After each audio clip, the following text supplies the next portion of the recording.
Hello বন্ধুগণ, আমি সাধনা নতুন একটা ঝাঁকানাকা রেসিপি নিয়ে চলে এলাম রান্নাঘরে। আজকে আমি তোমাদের সাথে শেয়ার করছি কাঁচা আমের আমসত্ত্ব। আমসত্ত্ব খেতে কে না পছন্দ করে, বাড়ির ছোট থেকে বড় সবাই ভীষণ পছন্দ করে। আর আজকে আমি তোমাদের সাথে শেয়ার করছি রোদে দেওয়ার ঝামেলা ছাড়া কাঁচা আমের আমসত্ত্ব। কাঁচা আম ফুরিয়ে যাওয়ার আগে এইভাবে অবশ্যই একবার আমসত্ত্ব বানিয়ে দেখতে পারো। বানানো ভীষণ সহজ, একবার দেখলে যে কেউ বানিয়ে নিতে পারবে। তো রেসিপিটি প্রথম থেকে শেষ পর্যন্ত দেখার জন্য তোমাদের কাছে অনুরোধ রইল। তো চলো দেখে নেওয়া যাক আজকের রেসিপি। তো বন্ধুগণ, কাঁচা আমের আমসত্ত্ব বানানোর জন্য এখানে আমি নিয়েছি 1 কেজির থেকে একটু বেশি কাঁচা আম। কাঁচা আমগুলোকে প্রথমে খুব ভালো করে একটু জল দিয়ে ধুয়ে পরিষ্কার করে নিতে হবে। তারপরে আমের খোসাটাকে একদম ঝাঁকানাকা করে ঝটপট করে এইভাবে একটু ছুলে নিতে হবে। আমি একটা পিলারের সাহায্যে খুব ভালো করে দেখো আমের খোসাগুলোকে ছুলে নিয়েছি। তোমরা তোমাদের সুবিধা মতো বটি অথবা ছুরি দিয়েও কেটে নিতে পারো, তাতে কোনো সমস্যা নেই। তারপরে দেখো আমগুলোকে ঠিক এরকম করে একটু ছোট ছোট পিস করে কেটে নিয়েছি, তাহলে খুব তাড়াতাড়ি সেদ্ধ হয়ে যাবে। তো আমগুলোকে এখন সেদ্ধ করে নিতে হবে, তার জন্য সরাসরি চলে আসলাম কড়াইয়ের কাছে। গ্যাসের ফ্লেমটা জ্বালিয়ে দিয়ে কড়াইতে আমি বেশ কিছুটা দিয়ে দিলাম জল। জলের পরিমাণটা একটু বুঝে দিতে হবে, জলটা এমনভাবে দিতে হবে যাতে জলটা পুরোপুরি শুকিয়ে যাবে না, অথচ আমগুলো খুব সুন্দরভাবে সেদ্ধ হয়ে গিয়ে একটা গাঢ় ঘনত্বের ব্যাটার তৈরি হবে। ঠিক সেই রকম মতো জলটা দিতে হবে। তো জলের মধ্যে আমি আগে থেকে কেটে রাখা আমের পিসগুলোকে দিয়ে দিলাম। চাইলে তোমরা আমের পিসগুলোকে আরও ছোট ছোট করে কেটে নিতে পারো, তাহলে খুব তাড়াতাড়ি সেদ্ধ হয়ে যাবে। আর কাটার সময় অবশ্যই কিন্তু আমের মধ্যে যে বীজটা থাকে সেই বীজটা কিন্তু ফেলে দিতে হবে।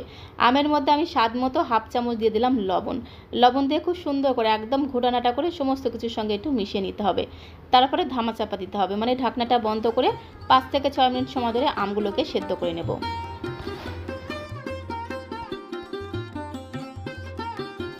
গ্যাসের ফ্লেমটা মিডিয়ামে রেখে ঢাকনাটা বন্ধ করে 6 থেকে 7 মিনিট সময় ধরে আমগুলোকে খুব ভালো করে সেদ্ধ করে নিয়েছি। আমগুলো দেখো কত সুন্দর সেদ্ধ হয়ে গেছে, আর জলটাও কিন্তু পুরোপুরি শুকিয়ে যায়নি। এখন এই আমের পিসগুলোকে এইরকম একটা ঝাঁঝরি হাতার সাহায্যে খুব সুন্দর করে একদম ঝাঁকানাকা করে এইভাবে একটু ঘেটে নিতে হবে। তোমাদের কাছে যদি ম্যাশার থাকে তোমরা অবশ্যই ম্যাশার দিয়ে খুব ভালো করে আমগুলোকে ম্যাশ করে নেবে।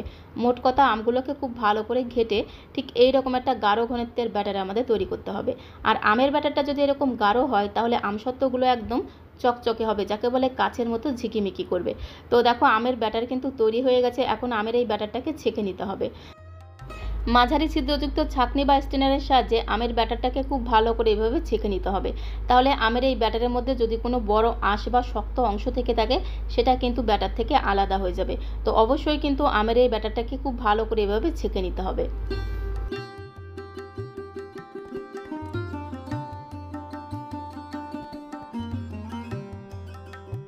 তো দেখো আমের ব্যাটারটাকে খুব ভালো করে ছেঁকে নিয়েছি। ব্যাটারের মধ্যে যে শক্ত অংশটা ছিল সেটা কিন্তু বেরিয়ে গেছে, আলাদা হয়ে গেছে। তো অবশ্যই করে কিন্তু আমের ব্যাটারটাকে এইভাবে খুব ভালো করে ছেঁকে নিতে হবে, তাহলে দেখবে খুব সুন্দর একটা স্মুথ আর মসৃণ ব্যাটার কিন্তু তৈরি হবে।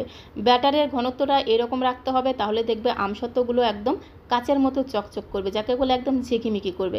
তো এখন আমি একটা চিনির ক্যারামেল তৈরি করে নেব। তার জন্য গ্যাসের ফ্লেমটা জ্বালিয়ে দিয়ে একটা কড়াইতে বড় বাটির 1 বাটি দিয়ে দিলাম চিনি। চিনির মধ্যে জাস্ট 2 চামচের মতো জল দেব। জল দিয়ে কিন্তু চিনিটাকে নাড়াচাড়া করা যাবে না, কিছু সময় রেখে দিলেই দেখবে চিনির মধ্যে খুব সুন্দর একটা রং কিন্তু চলে আসবে। তারপরে চিনিটাকে এইভাবে নাড়াচাড়া করে একটু মিশিয়ে নিতে হবে। আর এই সময় গ্যাসের ফ্লেমটা একদম লোতে রাখতে হবে। গ্যাসের ফ্লেমটা একদম লোতে রেখে কন্টিনিউ নাড়াচাড়া করতে হবে। আর চিনির এই ক্যারামেলটাকে বেশি লাল করতে যাবে না, তাহলে কিন্তু তেতো হয়ে যাবে।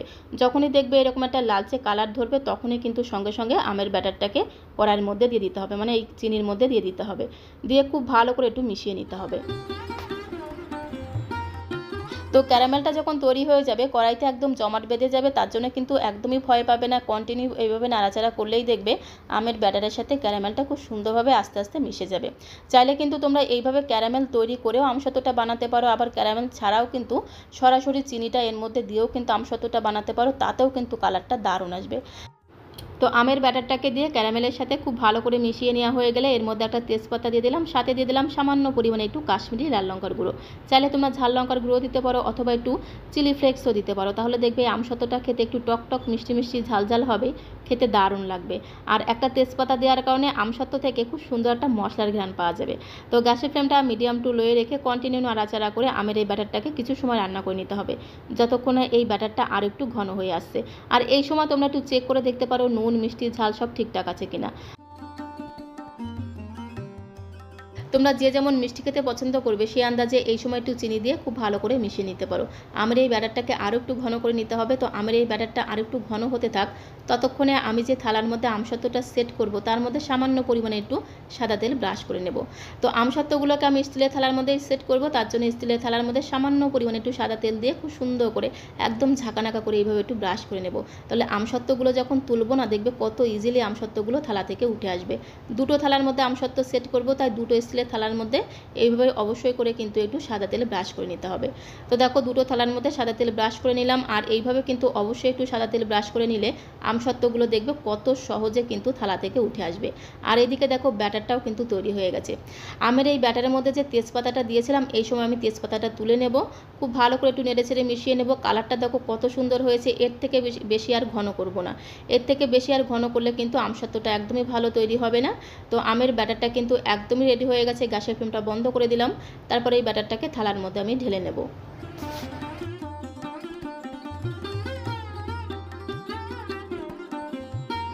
তো দেখো অর্ধেকটা ব্যাটার একটা থালার মধ্যে দিয়ে খুব ভালো করে এইভাবে একটু ঝাঁকিয়ে ঝাঁকিয়ে সেট করে নিতে হবে ব্যাটারটাকে। আর এইভাবে একটু ঝাঁকুনি দিলে দেখবে ব্যাটারটা খুব সুন্দরভাবে সেট হয়ে যাবে, যার কারণে কিন্তু আমসত্ত্বগুলো একদম স্মুথ আর মসৃণ তৈরি হবে, যাকে বলে একদম কাচের মতো চকচকে তৈরি হবে। ঠিক একই রকমভাবে বাকি যে ব্যাটারটা আছে সেই ব্যাটারটা আমি বাকি থালার মধ্যে ঢেলে নেব।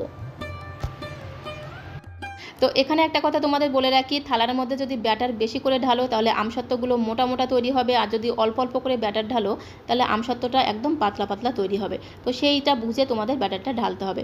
খুব ভালো করে একটু ঝাঁকানাকা করে ব্যাটারগুলোকে সেট করে নিতে হবে। তারপরে এই ব্যাটার এই আমসত্ত্বগুলোকে আমাদের শুকিয়ে নিতে হবে।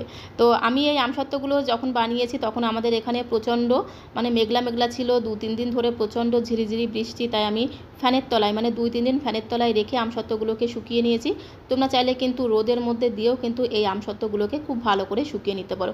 রোদে দিলে কিন্তু মাত্র 2 দিনের রোদেই কিন্তু আমসত্ত্বটা খুব ভালো করে শুকিয়ে যাবে, আর যদি ফ্যানের তলায় শুকাও আমার মতো করে তাহলে কিন্তু 2-3 দিন লেগে যাবে। তো আমসত্ত্বগুলোকে আমি ফ্যানের তলায় দিয়েই শুকিয়েছিলাম, যেহেতু আমাদের এখানে ওয়েদারটা খুব খারাপ ছিল, তাই 2-3 দিন আমি ফ্যানের তলায় রেখেই দেখো আমসত্ত্বটাকে শুকিয়ে নিয়েছি। কত সুন্দর দেখো আমসত্ত্বটা শুকিয়ে গেছে, একদম শুকিয়ে গেছে। তো এখন এই আমসত্ত্বটাকে আমি তোমাদের তুলে দেখাচ্ছি, দেখো কত সুন্দর কিন্তু তৈরি হয়েছে। তোমরা যদি আমসত্ত্বটাকে আর একটু বেশি করে মোটা বানাতে চাও তাহলে ব্যাটারের পরিমাণটা বেশি দেবে, তাহলে আমসত্ত্বগুলো একদম দোকানের মতো মোটা তৈরি হবে। তো দেখো আমার আমসত্ত্বটাগুলো কিন্তু এরকম মোটা তৈরি হয়েছে, খুব বেশি পাতলা তৈরি হয়নি, আবার খুব বেশি কিন্তু মোটাও তৈরি হয়নি। আর কত সুন্দর দেখো একদম কাচের মতো চকচক করছে, যাকে বলে একদম ঝিকিমিকি শাইনি দেবে। তো অবশ্যই এইভাবে তোমরা একবার বাড়িতে খুব সহজে আমসত্ত্ব বানিয়ে নিতে পারো। বানানো ভীষণ সহজ, খেতেও কিন্তু অসাধারণ টেস্টি হয়। আর কালারটা দেখো কত সুন্দর হয়েছে। তো এখন এই আমসত্ত্বগুলোকে তোমাদের আমি কেটে দেখিয়ে দেবো। তো এখানে আমি একটা ছুরির সাহায্যে আমসত্ত্বগুলোকে এইভাবে একটু লম্বা লম্বা করে কেটে নেব, তারপরে আমসত্ত্বগুলোকে একটু রোল করে নেব। তো কাঁচা আম ফুরিয়ে যাওয়ার আগে খুব সহজে এইভাবে তোমরাও বাড়িতে আমসত্ত্ব বানিয়ে নিতে পারো। মাত্র 2 থেকে 3 দিনের মধ্যেই কিন্তু আমসত্ত্বগুলো খুব সুন্দরভাবে শুকিয়ে যায়, আর বাড়ির ছোট থেকে বড় সবাই কিন্তু ভীষণ মজা করে খেয়ে নেবে। কালারটাও কিন্তু দুর্দান্ত হয়, আর একবার এইভাবে আমসত্ত্ব বানিয়ে খেলে মনে হবে যেন বারবার শুধু কাঁচা আমেরই আমসত্ত্ব বানাই, দারুণ টেস্টি খেতে হয়। তো এইভাবে আমি সমস্ত আমসত্ত্বগুলোকে রোল করে নেব, আর বাকি থালার যে আমসত্ত্ব আছে সেগুলোকে আমি চৌকো চৌকো পিস করে কেটে নেব।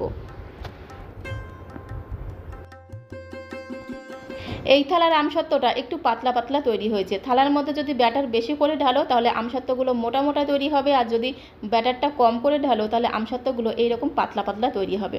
তো আজকের এই রোদে দেওয়ার ঝামেলা ছাড়া কাঁচা আমের আমসত্ত্ব রেসিপিটা তোমাদের কাছে কেমন লাগলো অবশ্যই কমেন্ট বক্সে লিখে জানিও। ভালো লাগলে প্লিজ একটা লাইক করে দিও, আর যদি বেশি ভালো লাগে তাহলে একটু বন্ধুবান্ধবদের সঙ্গে শেয়ার করে দেওয়ার অনুরোধ রইল। নতুন বন্ধু হয়ে থাকলে চ্যানেলটিকে সাবস্ক্রাইব করে দেওয়া, পাশে থাকার অনুরোধ রইল। তো আজকের মতো এই পর্যন্ত, সবাইকে অসংখ্য অসংখ্য ধন্যবাদ।